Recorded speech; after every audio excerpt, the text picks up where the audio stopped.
Hi. All right. So, way back in the beginning of this course, in the Sowing Seeds module, Activities and Inspirations, there's a video where I mention microdoses of play and my everyday play system. So, let's just jump right in and do one of my favorite microdoses now just to get ourselves loosened up a bit because creativity is a serious business. It can start to feel like that because it is, it's important and it's part of being human and essential to our humanness. And if we're not doing it, then we're not being fully human and we feel stifled and stuck as we've been exploring throughout this course. So let's play a little bit. Play is going to be a huge part of this. Let's do a quick microdose. The bounce. Let's just do a bounce. You can get up and run around. I'm not going to take that much time right now to do it myself, but find some way to bounce. If you don't feel comfortable bouncing this part, or if that just doesn't feel like you right now, go ahead and bounce your hand, like pretend you're bouncing a basketball, or bounce your head. Just find some way to bounce. Bounce your knees. You can't really see me doing that, but maybe you can see the whole desk shaking. So, a little bit of play, a little bit of play, and I've been working with this a lot. Play, intentional play. And I have to say that even after exploring it quite a bit for some time now, even though I have experienced firsthand the joy that consciously building play into my day has created, still sometimes I am resisting it.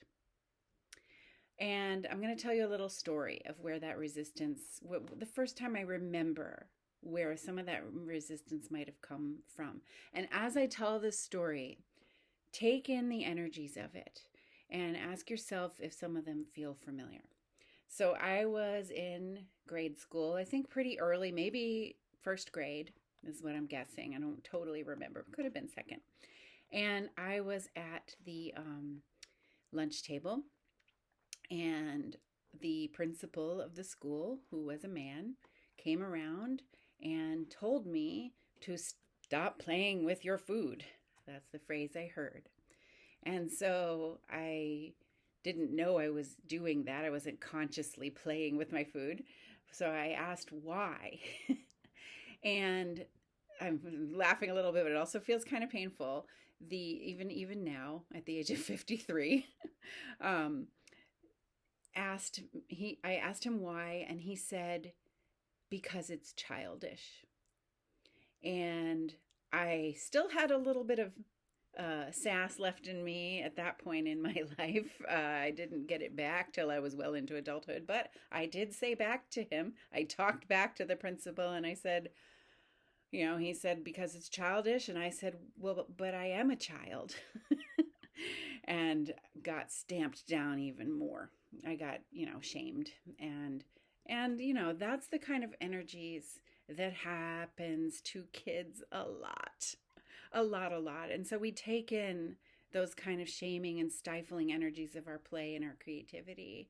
And it's hard to know what to do with them when we're a kid. So even now, like I said, even after working with these energies of play and intentionally building them into my day, some things still trigger me to make it challenging for me to play. For example, autumn.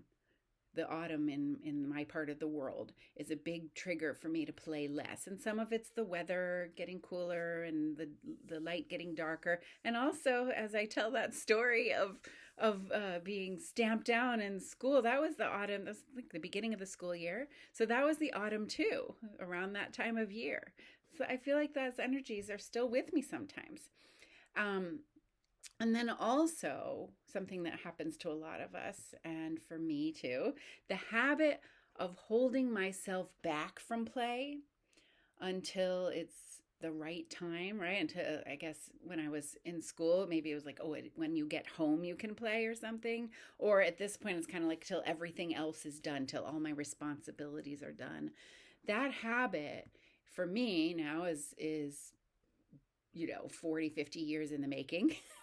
And that's probably true for you too, isn't it? The strange habit that we have of putting play and creativity on the back burner. But now in the present, we know We know from researchers like Stuart Brown over the National Institute of Play that you'll be encountering throughout this module.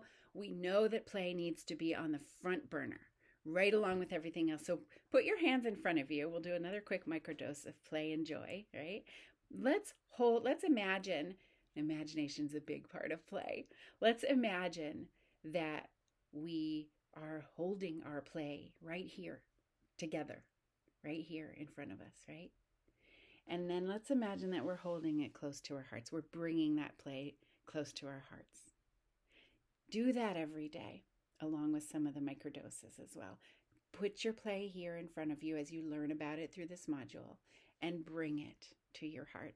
Allow yourself to have it and to hold it. Marry it. Okay?